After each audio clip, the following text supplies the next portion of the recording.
And the world is waking up to a new Pope this morning. Let's bring in Colm Flynn, a Vatican reporter who's been following this story right from the very beginning in Vatican City. Great to have you with us. Well, we saw the white smoke and a new Pope, Pope Leo XIV, has been elected.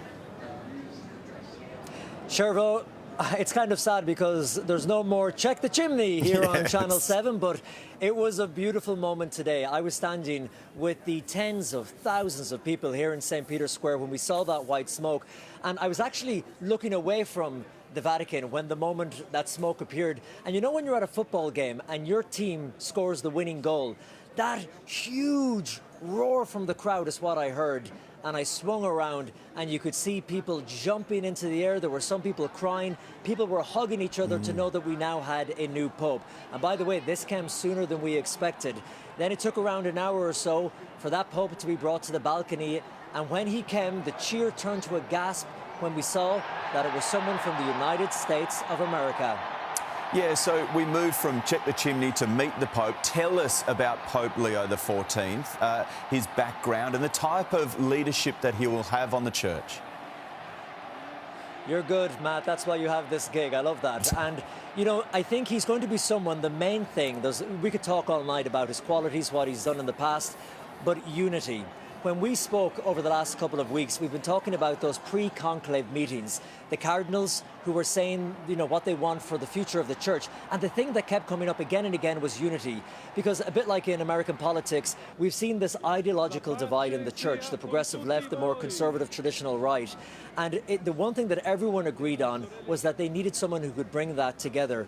And what was very interesting is that when he came to the balcony of St. Peter's, he spoke about many of the things that Pope Francis, you know, wanted to continue with his legacy, like reaching out to migrants, world peace, care for the environment. But he was wearing, unlike Francis, he was wearing the more traditional papal clothing. Now, you know, that wasn't by accident. That's sending out a message, Shervo, that the traditional conservative side of the Catholic Church, look, I'm here with you. The more progressive side of the Catholic Church, I'm on board with the issues as well. As someone said to me yesterday, what we want from this papacy after having Pope Francis being a little bit of a disruptor is perhaps a more quieter papacy, which is what we could see with him. But to answer your question very quickly about what do we know about his background, well, even though he's American, he's probably the least American of all the American cardinals who could have been elected. He spent a third of his life as a missionary worker in Peru. He has a very strong connection to Latin America, to the poor, to those in the peripheries. He is known from his home city of Chicago in the US as being someone who is into interreligious dialogue, reaching out to those on the margins. So again, all of that is important. And here's the other thing. We spoke about having to clean up the Vatican finances, having to actually run the institution of the Catholic Church. For another huge portion of his life when he wasn't in Latin America, he was here working at the Vatican in one of the top dicasteries. So he's proven himself as a pastor, but also as a man who can actually get things done. Just take us through the emotion of the moment, because you know what this is like, and you only, I guess, even as a reporter, someone there on the ground only gets these moments so few times. We had Chris Reason, our chief reporter there, just saying it was a once-in-a-lifetime moment for him, and you spoke about the tears, but when that white smoke billows out, it must just be a moment to remember. You know what, Shervo? I think it's something that we cannot, nor could we ever comprehend. I know that we joke around about this all the time, but, you know, this is such a profound moment. When the Cardinal is elected and he realizes in the Sistine Chapel that he has been selected as the Pope, he's moved into a room right beside that chapel called the Room of Tears. And that is where they just take him away from the crowd, take him away from all the other cardinals, and they say, look, you've got around 30 minutes to collect your thoughts, to pray, before we bring you to the balcony in front of tens of thousands of people.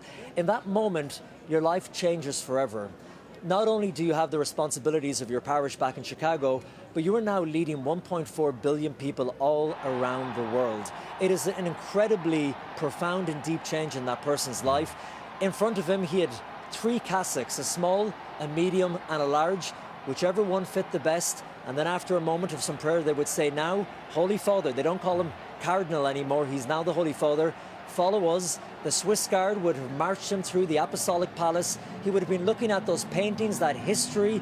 As he walked towards the balcony, he would have taken a deep breath, and out he went to the sea of people in the Basilica. We can't imagine what that must be like.